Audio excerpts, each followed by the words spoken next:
Now, puji Tuhan, kita akan belajar kembali firman Tuhan bersama-sama di belajar Alkitab bareng. Dan hari ini kita akan belajar dari kitab Yohanes pasal yang ke-18. Kita akan ikuti arahan Tuhan, arahan Roh Kudus mau membawa kita kemana dari pembelajaran kita hari ini. Jadi di sini kita baca setiap hari satu pasal ya Alkitab, dan kita mau menghabiskan kitab Yohanes, dan kita sudah belajar kitab Yohanes dari pasal yang pertama sampai yang ke-17. Hari ini kita akan belajar kitab Yohanes pasal yang ke-18. Ini di bab-bab pasal-pasal terakhir dari kitab Yohanes ya, karena kitab Yohanes ada 21 pasal. Setelah kita menyelesaikan kitab Yohanes satu pasal, rencana nanti kalau Tuhan izinkan kita akan belajar kitab Rut satu kitab. Lalu kita juga akan belajar kitab Esther satu kitab. Karena ada hal-hal, ada revelation, ada banyak hal yang menarik yang bisa kita pelajari dari kitab Rut, dari kitab Esther. Dan kitab Yohanes ini sendiri juga banyak hal-hal yang luar biasa yang bisa kita pelajari. So, kita baca ya. Yohanes pasal ke-18. Setelah Yesus mengatakan semuanya itu, keluarlah ia dari situ bersama-sama dengan murid-muridnya dan mereka pergi ke seberang sungai Kidron. Di situ ada suatu taman dan ia masuk ke taman itu bersama-sama dengan murid-muridnya.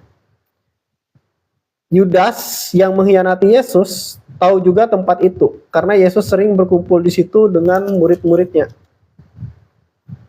Maka datanglah Yudas juga ke situ dengan sepasukan prajurit dan penjaga bait Tuhan yang disuruh oleh imam-imam kepala orang Farisi lengkap dengan tentara dan senjata. Jadi Yudas di sini mengkhianati Tuhan Yesus ya. Maka Yesus yang tahu semua yang akan menimpa dirinya maju ke depan dan berkata kepada mereka, "Siapakah yang kamu cari?" Jadi Tuhan Yesus tahu apa yang akan menimpa dia. Dia tahu bahwa dia akan ditangkap, dia akan dipukul, dia akan dibunuh. Tetapi Tuhan Yesus di sini dia tidak menghindar. Dia tidak menghindar dengan destiny-nya, tetapi dia tetap melangkah, melakukan apa yang menjadi panggilan, apapun yang menjadi destiny-nya, meskipun itu tidak enak, meskipun itu menyakitkan. So, ya kita perlu belajar dari Tuhan Yesus untuk taat dengan destiny kita dan berani menghadapi apapun tantangan yang kita hadapi demi panggilan kita, demi destiny kita. Jawab mereka, "Yesus dari Nazaret," katanya kepada mereka, "Akulah dia." Jadi Tuhan Yesus tidak menghindar ya. Tuhan Yesus bilang, "Akulah dia." Yudas yang mengkhianati dia berdiri juga di situ bersama-sama mereka. Ketika ia berkata kepada mereka, "Akulah dia," mundurlah mereka dan jatuh ke tanah. Jadi ketika mendengarkan itu, mereka ini langsung kaget seperti mundur terus jatuh ke tanah, langsung rebah ya. Mungkin seperti kita sekarang ini ya, kalau di gereja-gereja itu bisa ada yang rebah-rebah, mungkin seperti itu ya. Jadi mereka rebah, tersungkur ya ketika Tuhan Yesus mengatakan akulah dia. Saya percaya itu bukan cuma kata-kata biasa ya ketika Tuhan Yesus bilang akulah dia, tapi ada kuasa Tuhan yang menyertai. Sehingga mereka semua mundur dan jatuh rebah.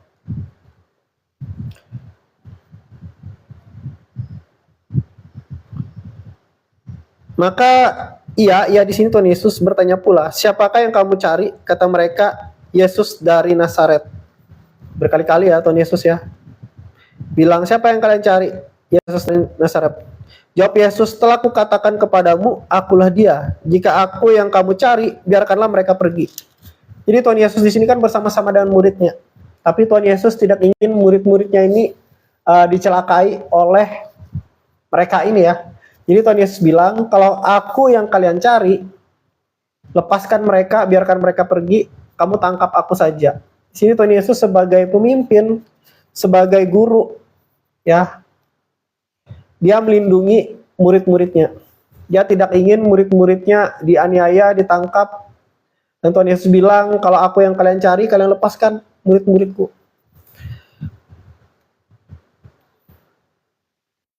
Demikian hendaknya supaya genaplah firman yang dikatakannya. Dari mereka yang engkau serahkan kepadaku, tidak seorang pun yang kubiarkan binasa. Jadi di sini Tuhan Yesus ya menggenapi apa yang dia katakan sendiri. Dari yang Tuhan serahkan kepada Tuhan Yesus, tidak seorang pun yang dibiarkan Tuhan Yesus binasa. Jadi Tuhan Yesus tidak ingin murid-muridnya binasa ya, dengan ditangkap atau dibunuh pada waktu itu. Jadi Tuhan Yesus menggenapi apa yang dia katakan. Lalu Simon Petrus yang membawa pedang, menghunus pedang itu atau mengeluarkan pedang itu, menghunusnya, meletakkannya kepada hamba imam besar dan memutuskan telinga kanannya. Atau bahasa kita sekarang ya, menebas telinga hamba imam besar. Jadi kadang-kadang ya, ada orang-orang tipe-tipe yang nekat dan keras seperti Petrus. Petrus ini orang-orang tipe-tipe yang keras ya, juga nekat juga. Saya punya teman, ada, kalau kita tahu ya, ada beberapa orang mungkin di antara teman kita itu orang-orang tipe-tipe yang nekat gitu ya. Senggol dikit bacok atau melindungi kita ya. Dia sampai mau melakukan hal-hal yang macam-macam gitu ya. Nah, Petrus tipe orang seperti itu. Di sini Petrus dia mencoba menyelamatkan Tuhan Yesus. Yaitu maksudnya Petrus seperti ini, ketika dia tebas ya telinga hamba imam kepala itu, jadi orang di situ pasti berhamburan, panik, dan itu bisa jadi kesempatan untuk dia kabur bersama-sama dengan Tuhan Yesus. Maksud Petrus seperti itu ya. Tetapi Tuhan Yesus tahu apa yang akan menimpa dia. Dan Tuhan Yesus tahu tujuannya, destininya, Tuhan Yesus tahu panggilannya. Tapi apa yang dilakukan Tuhan Yesus? Kita lanjut ya. Nama hamba itu Malkus. Kata Yesus kepada Petrus, sarungkan pedangmu itu. Bukankah aku harus minum cawan yang diberikan Bapa kepadaku? So, Tuhan Yesus bilang, dia harus melakukan apa yang Bapa perintahkan dia untuk lakukan. Dia harus meminum cawan yang diberikan Bapa kepadanya. So, Tuhan Yesus punya kesempatan kabur, tapi Tuhan Yesus nggak melakukan itu. Karena Tuhan tahu apa yang harus dia lakukan. Nah, dalam hidup ini kita perlu tahu ya, panggilan Tuhan, tujuan Tuhan dalam hidup kita, instruksi Tuhan dalam hidup kita, supaya arah hidup kita tidak melenceng. Seperti Tuhan Yesus, dia tahu apa yang harus dia lakukan. Dia tidak ingin mengikuti pikiran manusia atau keinginan daging. Kalau keinginan daging pasti pengen kabur ya, pengen menyelamatkan diri. Tapi Tuhan Yesus nggak menuruti keinginan daging, tapi dia mengikuti keinginan Bapa. Dia tahu panggilannya, dia tahu destininya yang daripada Tuhan, dan Tuhan Yesus menghidupi itu dan melakukan itu. Kita sebagai murid-murid Tuhan Yesus, kita perlu meladani Tuhan Yesus untuk kita belajar taat seperti Tuhan Yesus, taat sampai mati. Maka pasukan prajurit serta perwiranya dan penjaga-penjaga yang disuruh orang Yahudi itu menangkap Yesus dan membelenggu dia. Jadi Tuhan Yesus ditangkap, terus Tuhan Yesus dibelenggu. Kalau zaman sekarang itu diborgol gitu ya, dibelenggu, dirantai, Tuhan Yesus dirantai. Lalu mereka membawanya mula-mula kepada Hanas, karena Hanas adalah mertua Kayafas yang pada tahun itu menjadi imam besar. Jadi ini mereka mendatangkan dia pada mertua imam besar ya. Dan Kayafaslah yang telah menasihatkan orang-orang Yahudi, adalah lebih berguna jika satu orang mati untuk seluruh bangsa. Jadi di pemikiran Kayafas ini ya, Tuhan Yesus ini dianggap orang, bagi mereka ya, Tuhan Yesus ini dianggap orang yang bisa memicu pemberontakan terhadap Romawi, yang bisa menyesatkan atau semacamnya gitu ya. Mereka takut jangan-jangan Yesus ini dengan pengikut-pengikutnya yang banyak gitu ya, bisa mengarahkan orang-orang untuk melakukan pemberontakan terhadap Romawi, di mana di situ bisa mengakibatkan banyak orang meninggal, bisa membuat perpecahan, perang, ya. Dan juga mereka menganggap Yesus ini sesat. Jadi di pemikiran Hanas, ya, lebih baik satu orang yang bernama Yesus ini aja mati daripada seluruh bangsa kita habis, gitu ya. Simon Petrus dan seorang murid lain mengikuti Yesus. Ternyata yang mengikuti Tuhan Yesus itu diam-diam nggak cuma Simon Petrus, ya, tapi ada satu murid yang lain. Tapi nggak ditulis di sini murid yang lain itu siapa. Apakah Yohanes ini sendiri, apakah dia sendiri, atau murid Tuhan Yesus yang lain lagi, ya. Jadi di antara 12 murid Tuhan Yesus pada waktu itu, yang pasti murid yang lain ini selain Petrus dan Yudas Iskariot. Bisa jadi ini adalah Yohanes itu sendiri, atau mungkin murid Tuhan Yesus yang lain. Jadi yang mengikuti Tuhan Yesus diam-diam itu ada 2 orang, ya. Kalau kita nonton di film-film tentang Tuhan Yesus, itu digambarkan Simon Petrus saja, ya, yang mengikuti Tuhan Yesus seorang diri. Tapi ternyata yang mengikuti Tuhan Yesus itu 2 orang, yaitu Simon Petrus dan satu murid Tuhan Yesus yang lain, tapi nggak ditulis namanya di sini. Simon Petrus dan seorang murid lain mengikuti Yesus. Murid itu mengenal imam besar dan ia masuk bersama-sama dengan Yesus ke halaman istana imam besar. Nah, jadi murid yang satu ini kenal imam besar, ia masuk sama-sama dengan Tuhan Yesus ke halaman istana imam besar. Jadi imam besar ini ada istananya, ya, dia masuk ke halamannya. Nah, tetapi, ya, yang murid satunya ini masuk ke dalam, tetapi Petrus di luar. Tetapi Petrus tinggal di luar dekat pintu. Maka murid lain tadi yang mengenal imam besar kembali keluar, bercakap-cakap dengan perempuan penjaga pintu, lalu membawa Petrus masuk. Jadi dia keluar lagi terus bawa Petrus masuk. Maka kata hamba perempuan penjaga pintu kepada Petrus, "Bukankah engkau juga murid orang itu?" Jawab Petrus, "Bukan." Sementara itu hamba-hamba dan penjaga-penjaga bait Tuhan telah memasang api arang sebab hawa dingin waktu itu. Dan mereka berdiam di situ. Juga Petrus berdiri berdiam bersama-sama dengan mereka. Jadi Petrus ini kayak lagi menghangatkan diri, ya. Tiba-tiba salah satu ada hamba perempuan gitu, ya, yang penjaga pintu itu bilang, "Bukankah kamu salah satu murid Yesus itu?" katanya kan.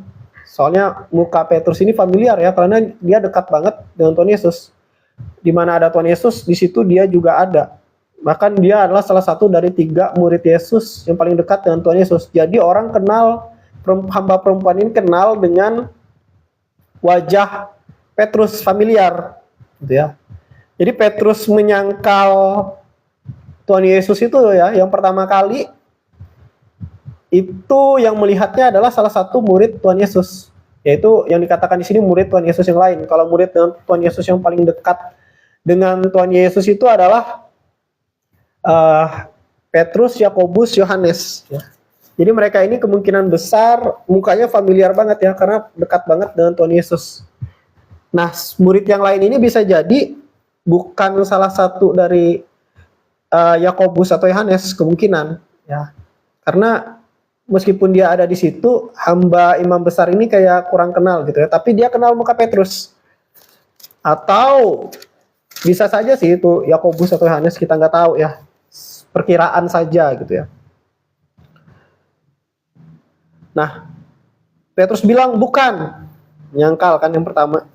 Maka mulailah imam besar menanya Yesus tentang murid-muridnya dan tentang ajarannya. Jadi di sini imam besar dia menginterogasi Tuhan Yesus, bertanya-tanya gitu, ya. Dia mau mengetahui tentang murid-murid Yesus dan tentang ajarannya. Mungkin dia mau mengincar murid-murid Yesus juga kali, ya. 12 murid Yesus mau diincar juga gitu, ya. Juga dia mempertanyakan tentang ajaran Yesus. Dia mau tahu langsung dari mulut Yesus tentang ajarannya. Dia mau yang Yesus mengatakan dirinya itu anak Tuhan. Dia mau tahu gitu, ya. Apakah benar Yesus bilang dirinya itu adalah anak Tuhan? Karena bagi mereka kalau Yesus bilang dirinya adalah anak Tuhan, itu namanya menghujat Tuhan. Karena Yesus menyamakan dirinya dengan Tuhan. Nah, jadi dia pengen tahu langsung nih, apa benar seperti itu. Maka mulailah imam besar menanyai Yesus tentang murid-muridnya dan tentang ajarannya. Jawab Yesus kepadanya, aku berbicara terus terang kepada dunia. Aku selalu mengajar di rumah-rumah ibadat dan di bait Tuhan, tempat semua orang Yahudi berkumpul. Aku tidak pernah berbicara sembunyi-sembunyi. Mengapakah engkau menanyai aku? Tanyailah mereka yang telah mendengar apa yang kukatakan kepada mereka. Sungguh mereka tahu apa yang telah kukatakan. Nah, betul banget ini dikatakan Tuhan Yesus ya. Bukannya aku sering mengajar terang-terangan gitu ya, kata Tuhan Yesus. Di rumah-rumah ibadat, di bait Tuhan, tempat orang Yahudi berkumpul. Kenapa kamu tanya aku? Tanya aja dengan mereka yang mendengar apa yang Tuhan Yesus ajarkan kepada mereka. Kan ada banyak orang benar, orang yang mendengar Yesus berkhotbah, Yesus mengajar. Kenapa nggak tanya ke mereka aja gitu? Ada banyak orang, kenapa kamu nggak tanya ke mereka aja tentang pengajaran Yesus, tentang apa yang Yesus ajarkan? Kenapa harus diam-diam menangkap Tuhan Yesus, bahkan sampai merantai Tuhan Yesus gitu ya? Ketika di sini Tuhan Yesus mengatakan hal itu, seorang penjaga yang berdiri di situ menampar mukanya. Waduh. Ketika Tuhan Yesus ngomong itu, tiba-tiba mukanya ditampar gitu ya.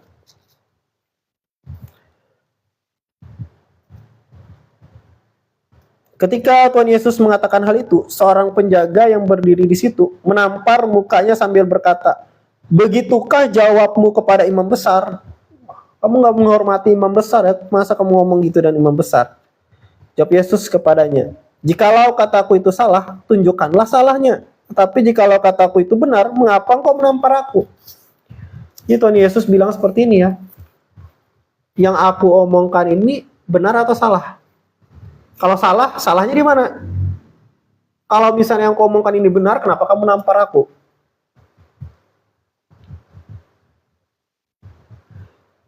Maka Hanas, mertua imam besar, mengirim Tuhan Yesus terbelenggu ya, dirantai kepada Kayafas, imam besar itu.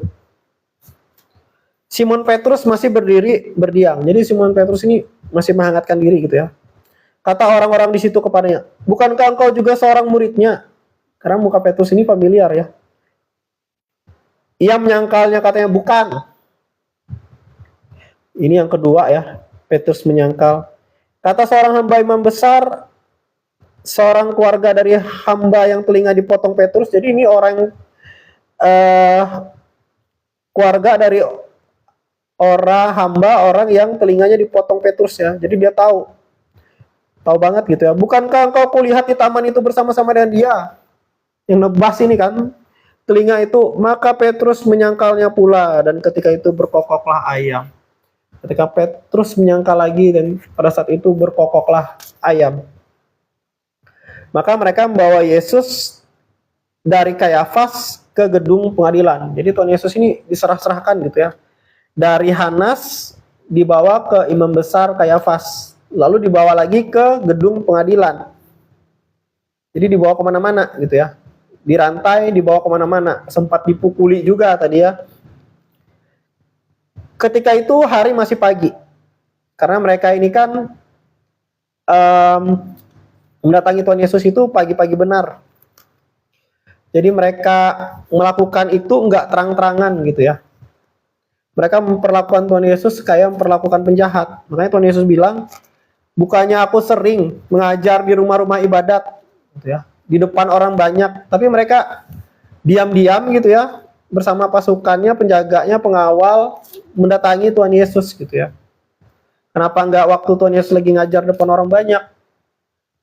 Karena mereka memang niat ingin membunuh Tuhan Yesus. Ketika itu hari masih pagi. Mereka sendiri tidak masuk ke gedung pengadilan itu supaya jangan menajiskan diri, sebab mereka hendak makan Paskah. Nah, ini orang-orang garis keras ya.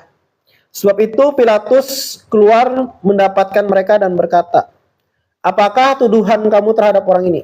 Ketika sampai ke Pilatus, Pilatus berkata, apakah tuduhan kalian terhadap Yesus ini? Jawab mereka kepadanya, jikalau ia bukan seorang penjahat, kami tidak menyerahkannya kepadamu. Jadi mereka meyakinkan Pilatus, Yesus ini penjahat. Kata Pilatus kepada mereka, ambillah dia dan hakimilah dia menurut hukum Tauratmu. Jadi Pilatus di sini nggak mau ini ya, nggak mau terlibat sebenarnya dengan urusan ini ya. Jadi Pilatus bilang, ambil dia dan hakimi menurut hukum Tauratmu aja, nggak usah menurut hukum kami Roma. Kata orang-orang Yahudi itu, kami tidak diperbolehkan membunuh seseorang. Nah, orang Yahudi di sini mereka pengen membunuh Yesus, tetapi mereka nggak dapat celah hukumnya gitu ya, sehingga mereka punya alasan untuk membunuh Yesus. Jadi mereka serahkan ke Pilatus dengan tujuan Yesus ini dihukum mati dan dibunuh. Demikianlah hendaknya supaya genaplah firman Yesus yang dikatakannya untuk menyatakan bagaimana caranya ia akan mati, yaitu dengan dibunuh. Maka kembalilah Pilatus ke dalam gedung pengadilan, lalu memanggil Yesus dan bertanya kepadanya, engkau inikah raja orang Yahudi? Jadi Pilatus ini tahu ya tentang isu-isu tentang Mesias, di mana Mesias ini adalah kepercayaan mereka pada waktu itu adalah orang yang akan membebaskan mereka dari penjajahan bangsa Romawi. Jadi orang Yahudi waktu itu ketika mereka dijajah bangsa Romawi, mereka punya pemikiran Mesias ini adalah manusia, hamba Tuhan yang dipakai seperti pembebas, seperti zaman hakim-hakim gitu ya, ada pembebas-pembebas ya, di mana mereka ditindas, dijajah oleh bangsa Romawi. Mereka berpikir Mesias ini adalah seorang yang akan berperang bagi mereka, membawa orang banyak ya, di mana Yesus sendiri ini juga banyak pengikutnya ya. Nah, membawa orang banyak, terus mereka memberontak melawan pemerintahan Romawi sehingga bangsa Israel bisa merdeka dari penjajahan. Pemikiran mereka seperti itu. Dan Mesias ini akan menjadi raja bagi mereka ya, karena Mesias itu dari keturunan Daud ya. Seperti Daud yang menjadi raja, mereka ingin Mesias ini suatu saat membebaskan mereka dari bangsa Romawi, melawan bangsa Romawi, membebaskan mereka dari bangsa Romawi, dan menjadi raja, jadi pemimpin mereka. Nah, Pilatus ini tahu ya tentang Mesias ini, jadi dia bertanya, engkau inikah raja orang Yahudi? Jawab Yesus, apakah engkau katakan hal itu dari hatimu sendiri, atau adakah orang lain yang mengatakannya kepadamu tentang aku? Ternyata Pilatus ini ya sudah mendengar kabar ya, makanya Tuhan Yesus bilang seperti itu. Apa ada orang lain yang mengatakannya kepadamu tentang aku? Kata Pilatus, apakah aku seorang Yahudi? Wah, dia kan merasa ini ya, rasnya itu lebih tinggi dari orang Yahudi gitu ya, karena dia bangsa Romawi. Apakah aku seorang Yahudi? Bangsamu sendiri dan imam-imam kepala yang telah menyerahkan engkau kepadaku. Apakah yang telah engkau perbuat? Jadi kamu diserahkan loh oleh bangsamu sendiri, orang imam-imam kepala, tokoh-tokoh agamamu, tokoh-tokoh agama kalian. Nah, apa yang kau perbuat sampai mereka ini menyerahkan kamu kepadaku, sampai mereka bilang kamu ini penjahat? Kamu ngelakuin apa gitu ya, sampai mereka pengen banget kamu itu dihukum mati, pengen banget kamu itu dibunuh dan dihukum mati. Jawab Yesus, kerajaanku bukan dari dunia ini. Jika kerajaanku dari dunia ini, pasti hamba-hambaku telah melawan supaya aku jangan diserahkan kepada orang Yahudi. Akan tetapi kerajaanku bukan dari sini. Jadi Tuhan Yesus bilang seperti ini, dia tidak, kerajaannya itu bukan dari dunia ini ya. Dia bukan mau membawa orang-orang Yahudi, which is yang ada di dunia ini ya, manusia yang ada di dunia ini, untuk melawan bangsa Romawi. Karena Tuhan Yesus bilang kerajaanku bukan dari dunia ini. Jadi Tuhan Yesus ini tidak berbicara hal-hal yang duniawi atau sistem duniawi, kerajaan duniawi, tapi dia berbicara tentang kerajaan sorga. Tuhan Yesus bilang, aku bukan berasal dari dunia ini, kerajaanku bukan dari dunia ini. Kalau kerajaanku dari dunia ini, dari dulu ya, kami sudah menyerang gitu ya, kami pasti melawan kamu gitu ya. Bukan mereka ini gitu ya, pasti melawan kamu, tapi kerajaanku bukan dari dunia ini, kata Tuhan Yesus. Bingung kan Pilatus? Maka kata Pilatus kepadanya, jadi engkau adalah raja? Oh, kalau kamu bilang kerajaanmu bukan dari dunia, berarti kamu raja ya?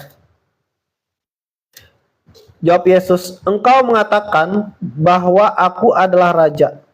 Untuk itulah aku lahir, dan untuk itulah aku datang ke dalam dunia ini, supaya aku memberi kesaksian tentang kebenaran. Setiap orang yang berasal dari kebenaran mendengarkan suaraku. Ini Tuhan Yesus bilang, Tuhan Yesus, kau bilang aku raja. Tuhan Yesus, untuk itulah Tuhan Yesus lahir, yaitu untuk menjadi raja, dan untuk itulah Tuhan Yesus datang ke dunia ini, supaya memberi kesaksian tentang kebenaran. Setiap orang yang berasal dari kebenaran mendengarkan suara Tuhan Yesus. Jadi setiap kita yang mendengarkan kebenaran, percaya kepada Yesus, ya, itu akan mendengarkan suara Tuhan Yesus. Jadi kita adalah orang-orang yang berasal dari kebenaran. Kalau seorang itu tidak berasal dari kebenaran, dia tidak akan mengenal Yesus. Dia akan menganggap kebodohan apa yang diajarkan Tuhan Yesus ini, ya. Rasul Paulus juga bilang, baik salib itu bagi orang dunia itu adalah kebodohan. Tetap bagi orang yang akan binasa, salib itu adalah kebodohan. Makanya ada orang yang bilang, ya, tokoh agama yang bilang salib itu tempat jin segala macam. Ya, bagi orang yang akan binasa, ya, orang yang tidak lahir dari kebenaran, mereka akan mengejek seperti itu. Mereka akan menganggap itu kebodohan. Tetapi bagi orang yang memang akan diselamatkan, orang yang berasal dari kebenaran, mereka akan mendengarkan suara Tuhan Yesus. Mereka akan percaya kepada Tuhan Yesus. Thank you, Keva FP.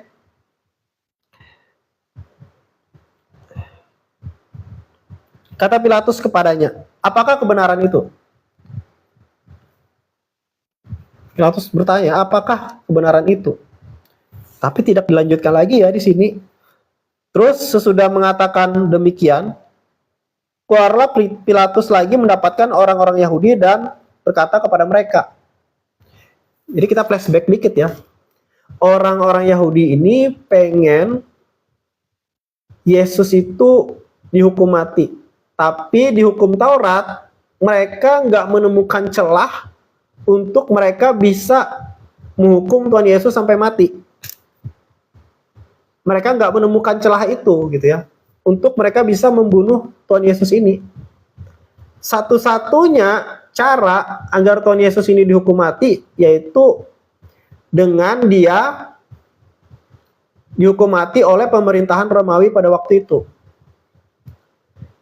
Nah, jadi mereka bilang, tapi mereka juga nggak nemu alasan, gitu ya, gimana Tuhan Yesus ini untuk dihukum mati. Mereka cuma bilang ke Pilatus, dia ini penjahat, hukum mati, gitu ya, bunuh dia. Tapi mereka nggak punya alasan yang kuat bagi Romawi, bagi Pilatus untuk menghukum mati Tuhan Yesus. Jadi dari hukum Taurat, dari ajaran mereka nggak menemukan celah untuk Tuhan Yesus ini harus dihukum mati. Dan mereka takut juga, gitu ya, membunuh orang sedangkan mereka ada di bawah otoritas Romawi yang punya hukum sendiri, gitu ya. Dan mereka nggak dapat celah gimana dari hukum mereka Tuhan Yesus itu harus dihukum mati. Jadi mereka serahkan ke pemerintahan Romawi supaya Yesus ini dihukum mati menurut pemerintahan Romawi. Tetapi, ya, Pilatus pun nggak nemu sesuatu alasan untuk Yesus ini harus dihukum mati. Nah, sudah mengatakan demikian, keluarlah Pilatus lagi mendapatkan orang-orang Yahudi dan berkata kepada mereka, aku tidak mendapati kesalahan apapun padanya. Tetapi pada kamu ada kebiasaan bahwa pada Paskah aku membebaskan seorang bagimu. Maukah kamu supaya aku membebaskan raja orang Yahudi bagimu? Nah, di sini Pilatus, ya, dia mau menyelamatkan Tuhan Yesus. Di sini ada itikat baik dari Pilatus. Dia tahu Yesus ini tidak bersalah. Dia tahu Yesus ini tidak ada melakukan kesalahan sehingga dia harus dibunuh atau dihukum mati. Jadi Pilatus ini cukup bijak. Jadi dia bilang seperti ini untuk menyelamatkan Tuhan Yesus. Kan kalian di Yahudi ada kebiasaan, kalau di Paskah itu Pilatus, bangsa Romawi akan membebaskan bagi dia orang gitu ya dari hukuman. Terus dia bilang gini, gimana kalau kita bebaskan raja orang Yahudi ini saja? Maksudnya gimana kalau kita bebaskan Yesus ini saja, katanya kan? Karena dia tidak mendapati kesalahan pada Tuhan Yesus. Maksud Pilatus ini baik sebenarnya, mau menyelamatkan Tuhan Yesus, karena dia tahu Tuhan Yesus itu tidak bersalah. Maukah kamu supaya aku membebaskan raja orang Yahudi bagimu? Tapi mereka dengan kompak ya, jahatnya mereka ini ya, mereka dengan kompak berteriak gitu ya, berteriak pula, jangan dia, melainkan Barabas. Barabas adalah seorang penyamun, seorang penjahat. Jadi mereka bilang, jangan dia, jangan Yesus, melainkan Barabas saja yang dibebaskan. Ini menarik ya. Ini ayatnya singkat ya. Maukah aku membebaskan raja orang Yahudi ini bagi kamu?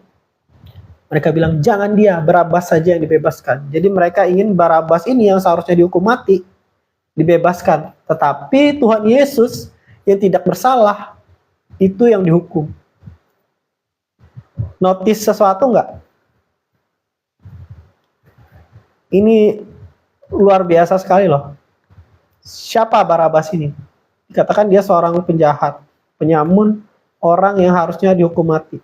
Kalau orang berbuat jahat lalu dihukum, itu wajar, ya kan? Tetapi Yesus ini tidak bersalah, tidak mengenal dosa, tapi dia harus dihukum. Bukankah seperti itu juga dengan kita? Bukankah Barabas itu adalah kita? Betul nggak? Yang seharusnya disalibkan, dibunuh, dihukum, itu seharusnya kita. Karena kita orang berdosa. Kita semua ini orang berdosa ya. Kita sudah selayaknya masuk neraka. Kita sudah selayaknya dihukum. Barabas itu adalah kita. Yang seharusnya dihukum, dibunuh itu adalah kita. Tetapi Tuhan Yesus menggantikan posisi kita. Barabas ini ya bagi saya itu pertukaran. Jadi Barabas ini pertukaran ya. Kita yang seharusnya dihukum di neraka, terima hukuman kekal. Tapi Tuhan Yesus yang tidak mengenal dosa, dia harus menanggung hukuman kita. Dia harus disalibkan, dia harus mati, dan akhirnya dia bangkit dan terangkat ke sorga. Karena Tuhan Yesus tidak berdosa. So, luar biasa ya, terutama di ayat-ayat terakhir di Yohanes 18 ini, kita diingatkan, Roh Kudus, Tuhan mengingatkan kita bahwa kitalah Barabas itu. Seharusnya kita yang dihukum. Kita yang berdosa ini, kita yang bersalah ini yang dihukum. Tapi Tuhan Yesus yang menggantikan posisi kita. Sama seperti Tuhan Yesus yang menggantikan posisi Barabas, demikian juga Tuhan Yesus menggantikan posisi kita. Wow, bersyukur punya Tuhan seperti Tuhan Yesus. Kalau kita lihat di agama-agama pada umumnya, di kepercayaan-kepercayaan orang pada zaman dulu gitu ya, kepercayaan orang Kanaan zaman dulu segala macam, mereka mempersembahkan anak mereka untuk Tuhan. Mereka yang melakukan sesuatu agar mereka bisa diterima oleh Tuhan. Bahkan sampai mengorbankan anak. Kalau kita lihat agama-agama saat ini pun rata-rata adalah bagaimana usaha manusia supaya mereka bisa dikenan, diterima oleh Tuhan. Tapi Tuhan Yesus datang ke dunia ini tidak membawa agama.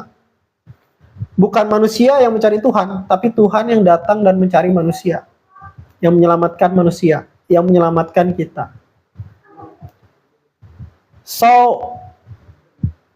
luar biasa apa yang sudah Tuhan Yesus kerjakan, lakukan dalam kehidupan kita. Amin. Selesai untuk Yohanes 18 hari ini. Nanti kalau ada kesempatan kita akan bahas lagi Yohanes pasal 19. Jadi kita bahas satu pasal ya kitab Yohanes ini. Kitab Yohanes ini ada 21 pasal. Dan kita sudah di pasal yang ke-18. Nanti setelah kita menghabiskan kitab Yohanes ya sampai pasal 21. Kita akan lanjut lagi nanti untuk belajar kitab Rut, satu kitab, karena kitab Rut itu pendek aja. Lalu juga kalau Tuhan izinkan kita akan belajar juga kitab Esther. Kita pasti mendapatkan banyak hal-hal yang baru, hal-hal yang luar biasa di situ, karena kitab Esther juga singkat juga, bahkan tidak ada nama Tuhan dituliskan di dalam kitab Esther. Menarik sekali ya. Meskipun tidak ada nama Tuhan dituliskan di kitab Esther, tetapi kita bisa melihat Tuhan di situ. Nah, itu indahnya kitab Esther ya.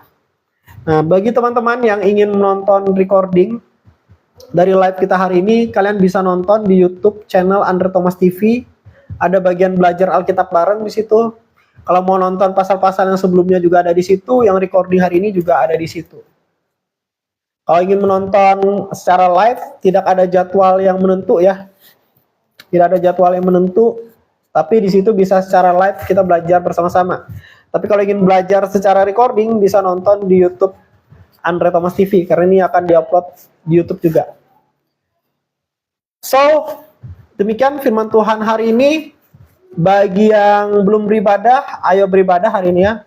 Bagi yang belum sempat beribadah, ya beribadah. Bagi yang sudah beribadah, selamat beristirahat, selamat menghabiskan waktu bersama keluarga atau melakukan hal-hal yang lain. Tuhan Yesus memberkati.